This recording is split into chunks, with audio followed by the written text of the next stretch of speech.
The auctioneer didn't even try to sell it. He pointed at the rusted John Deere sitting in the back corner of the lot. Half sunk into the mud, flat tires, a bird's nest where the air filter used to be, and said, Lot 47, 1953 Model 40, non-running, selling as is where is, who wants to start at 50? Nobody raised a hand. $50, folks. That's scrap weight alone. Glenn Dreyer stood in the third row of the crowd at the Macomb County Estate Auction in western Illinois. 68 years old. Thin. Quiet the way men get when they've spent more years talking to soil than to people. He wore a canvas jacket 2 sizes too big, and a cap so faded you couldn't read what brand it used to advertise. The auctioneer tried again. 40? 30? Come on now. Somebody take this thing home before it sinks the rest of the way into the ground. A few laughs. The tractor had been sitting in that same spot for over 20 years, ever since old Harold Emsley died, and the property went to a nephew in Chicago who never set foot on the land. 20 years of rain and frost and gravity pulling that machine deeper into the earth. The rear wheels were buried past the axles. Vines had grown through the steering column. Glenn raised his hand. 200. The auctioneer blinked. Sir, I was going down, not up. You just bid against yourself. More laughs. Glenn didn't smile. 200, he said again. Sold. $200 to the man who apparently knows something we don't. That line got the biggest laugh of the day. People slapped their knees. A couple of guys near the back shook their heads like they'd just watched someone light money on fire. Glenn paid cash at the registration table. The woman counting bills looked at him the way people look at old men who do things that don't make sense. You know it doesn't run, right? I know. And you know you've got to move it off the property within 30 days, or the estate charges storage fee. I know that too. She stamped his receipt. Glenn folded it into his shirt pocket and walked back to the lot where the tractor sat in its grave of mud and weeds. He didn't look at the engine, didn't check the transmission or the hydraulics, or any of the things a man would check if he'd bought a tractor to use as a tractor. Instead, he crouched down next to the right rear wheel and looked at the ground underneath the machine. Pushed some dead grass aside with his fingers. Pressed his palm flat against the soil like he was checking for a pulse. Then he stood up, pulled a folded piece of paper from his jacket pocket, and looked at it for a long time. The paper was old, older than the tractor. A hand-drawn map on yellowed graph paper, creased so many times the fold lines had nearly cut through. No words on it except a set of initials in the bottom corner. R.D., written in pencil that had faded almost to nothing. R.D. Robert Dreyer, Glenn's father, dead since 1994. Glenn had found the map 3 weeks ago. Not in a safe or a lockbox or anywhere dramatic like that. In a coffee can, rusted shut. Sitting on a shelf in the back of his father's old workshop, behind a row of mason jars full of bent nails. He'd been cleaning out the workshop to sell the bench tools and almost threw the can away. Almost. The map showed the Emsley property, or what used to be the Emsley property before Harold died. It showed the farmhouse, the barn, the fence lines, and an X drawn in heavy pencil on the southeast corner of the lower pasture, right where the tractor was sitting. His father had never mentioned this map, never talked about anything buried or hidden or secret. Robert Dreyer was a soybean farmer who went to church on Sundays and fixed his own equipment and died in his recliner watching the evening news. Not a man of mystery, not a man who hid things. But that X was deliberate, drawn hard enough to dent the paper. And next to it, 3 words so small Glenn needed a magnifying glass to read them. For the county. Glenn looked at the tractor one more time, 20 years of rust and silence. Whatever his father had marked on this map, it had been waiting underneath 2 tons of dead iron for longer than some of the people at this auction had been alive. He walked to his truck, sat in the cab for a minute, with the map on the steering wheel. "What did you bury, Dad?" he said to no one. The map didn't answer. Maps never do. But 3 weeks from now, the ground, getting the tractor home, nearly killed the whole plan before it started. Glenn hired a flatbed from Kessler's Towing in Macomb, $65, just to show up. But when the driver saw the John Deere buried axle deep in 20 years of packed earth, he sat in his cab for a full minute before getting out. "Mr. Dryer, that thing's not sitting on the ground. It's part of the ground." "I know. My winch is rated for 8,000 pounds. That tractor's about 3,000 dry, but with all that mud, you're looking at 5 or 6. Glenn had already thought about this. He'd brought penetrating oil, a shovel, a pry bar, and a come-along borrowed from his neighbor Phil Mackey. Phil had asked what it was for. Glenn just said, "A project," and Phil didn't push. Because in rural Illinois, you don't interrogate a man about his projects. You lend the tool and mind your business. They spent 4 hours freeing that tractor. Glenn dug by hand while the driver worked the winch in short pulls, 6 inches at a time. The mud released the rear wheels with a sound like a giant pulling its boots out of a swamp. Deep, wet, reluctant. By late afternoon, the John Deere was on the flatbed, dripping black soil, looking less like a tractor and more like something pulled out of a riverbed. The tractor went into Glenn's machine shed. Concrete floor. Overhead light. Workbench along the back wall with tools in the same place since Glenn was a boy. Because his father had put them there, and Glenn never saw a reason to move what was already in the right spot. A 1953 John Deere Model 40. 2-cylinder. They called them Johnny Poppers because of the sound the engine made. A distinctive pop, pop, pop rhythm that anybody who grew up on a farm in the 50s would recognize the way you recognize your mother's voice. Glenn's father had owned a Model 40 when Glenn was small. Sold it in 1971.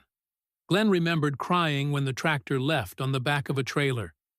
He was 9 years old. This wasn't the same tractor, but it was the same model. And Glenn wondered if that was a coincidence, or if his father had chosen this spot for that reason too. He started the restoration the next morning, not because he was in a hurry, but because 68-year-old men understand something younger people don't. Time is the one thing you can't buy at auction. Day 1. He pulled the engine head. Both cylinders seized. Pistons locked solid with rust and varnish. He filled them with a 50-50 mix of transmission fluid and acetone. An old trick his father taught him, and let it soak 48 hours. Day 3. The flywheel moved, a 1/4 inch, then a 1/2 inch, then a full rotation. He kept working the fluid in, kept turning by hand, until the pistons broke free and slid like they remembered what they were supposed to do. Day 8. Ignition. Points corroded beyond saving. He replaced them.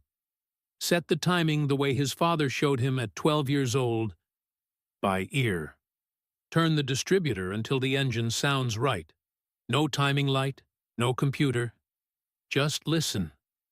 Day 12. Glenn poured fresh fuel in the tank, checked the oil, primed the carburetor, sat on the metal seat still caked with mud, and pressed the starter. Nothing. Pressed again. The engine turned over slow, grinding, like a man waking up from a 20-year sleep. 3rd try. Pop. Pop. Silence. Pop, pop, pop, pop. The Model 40 came alive. That sound. That exact sound from 1965, when Glenn was 3 years old, sitting on his father's lap, while Robert Dryer plowed the North Field. a two-cylinder heartbeat that vibrated through the metal seat and into Glenn's bones. He sat there for 10 minutes, didn't drive, didn't touch the throttle, just listened to a sound he thought he'd never hear again. Then he shut it off, wiped his face with the back of his hand, went inside and unfolded the map on the kitchen table. The X was on the southeast corner of the Emsley lower pasture. That land was still accessible. The nephew in Chicago hadn't fenced it, and the sale was tied up in probate. But Glenn wasn't going to dig on someone else's property. That wasn't who Robert Dreyer raised. He called the Macomb County Clerk's office. "I need to find out who holds title to the lower 40 on the old Emsley parcel, southeast quarter, section 14. The clerk checked, came back. That parcel was separated from the estate in 1991 and sold independently. Current owner is—" She paused. "Glenn Dreyer." "Sir, you own it." Glenn set the phone down slowly. His father had bought that land 3 years before he died. Never told Glenn. Never mentioned it once. Just bought it quietly. Drew a map. Put it in a coffee can. And waited for his son to find it when the time was right. "You old fox," Glenn whispered. The tractor was ready. The land was his. Whatever was buried under that X. It had been waiting for 30 years. Tomorrow morning, he'd find out what his father left him. Glenn drove the Model 40 out to the southeast corner of the lower 40 at 6 in the morning. Fog low on the fields. February air cold enough to see every breath. His and the tractor's. He parked and stepped off, pulled the map from his coat, and oriented it with the fence line. The X sat about 40 feet south of a drainage ditch and 20 feet west of a hedgerow of Osage orange trees that had been there since before the Civil War. Nothing special about the ground. Flat, dormant soybean stubble. No mound, no depression, no marker. Whatever his father had put here, he'd put it deep enough that 20 years of farming over the top hadn't disturbed it. Glenn hitched a single bottom plow to the tractor. Old, heavy, the kind that turns one furrow at a time. He didn't want to rip through the ground with a disc. He wanted to peel it back, layer by layer, like opening something meant to be opened carefully. First pass.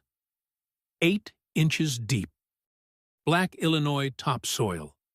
Clean and dark, smelling like iron and rain. Second pass. 10 inches. Nothing. Third pass. The plow blade hit something. Not a rock. A dull metallic thud that vibrated up through the frame and into the hitch. Glenn felt it in his hands before he heard it. He stopped the tractor, got on his knees in the furrow, and started clearing soil with his hands. 18 inches from the surface, a steel plate. Maybe 3 by 4 feet, bolted to a frame of angle iron. A cover, built and buried on purpose. Glenn's hands were shaking, not from cold. He grabbed a pry bar from the truck. The bolts were rusted solid. Wouldn't turn. He broke 2 sockets before giving up and bending the plate with the bar. Underneath, a concrete chamber. Poured walls. 6 feet by 8 feet. 4 feet deep. Dry inside despite 30 years underground. Waterproofed with tar along the seams. Glenn lowered himself in. The chamber was organized the way his father organized everything. A place for each thing in its place. Along the east wall, 11 sealed PVC tubes, capped on both ends, standing upright in a wooden rack, each labeled with masking tape and a number in his father's handwriting, 1 through 11. Along the west wall, a metal filing cabinet. 2 drawers. Locked, but the key was taped to the top with electrical tape, right where Robert Dreyer would have put it. And in the center, On a small wooden table built from scrap lumber. An envelope. White. Sealed. Glenn's name on the front in pencil. His father's handwriting. The same hand that drew the map. The same hand that taught Glenn to set timing by ear, and plant beans in 30-inch rows, and shake a man's hand like you mean it. He opened it. 2 pages. Handwritten. Dated March 7th, 1994. 3 months before Robert Dreyer died. The letter started with 4 words that made Glenn sit down on the dirt floor and not move for a long time. Son, this is for everyone. Robert Dreyer had spent 20 years doing something nobody in Macomb County knew about. On his own time, on his own dime. He had been testing the soil and water on every farm in the county that would let him onto their land.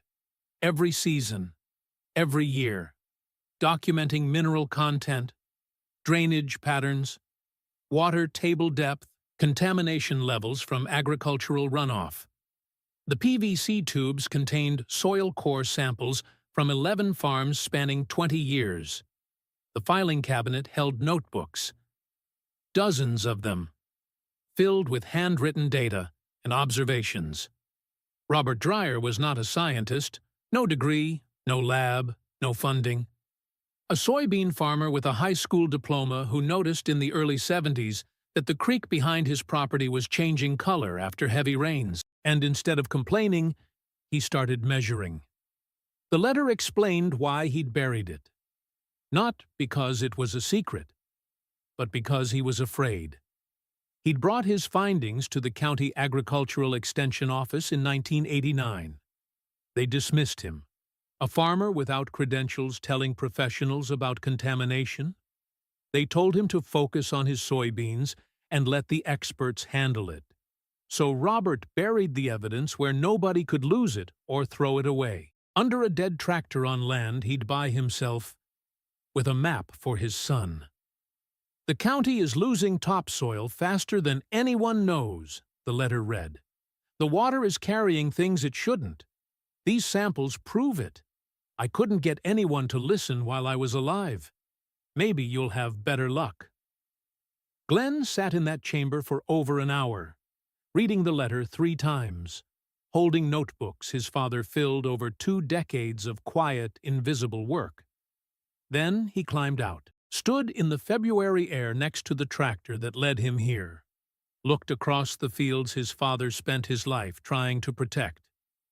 "I hear you, Dad," he said, loud and clear. He had the evidence. He had the data. Now he needed someone to listen. Glenn didn't go to the newspapers, didn't call a lawyer. That wasn't how Robert Dreyer would have done it. And Glenn was his father's son, whether he liked it or not. He called the University of Illinois Extension office in Urbana. Took 3 days to reach someone in soil science, a woman named Dr. Lena Marsh.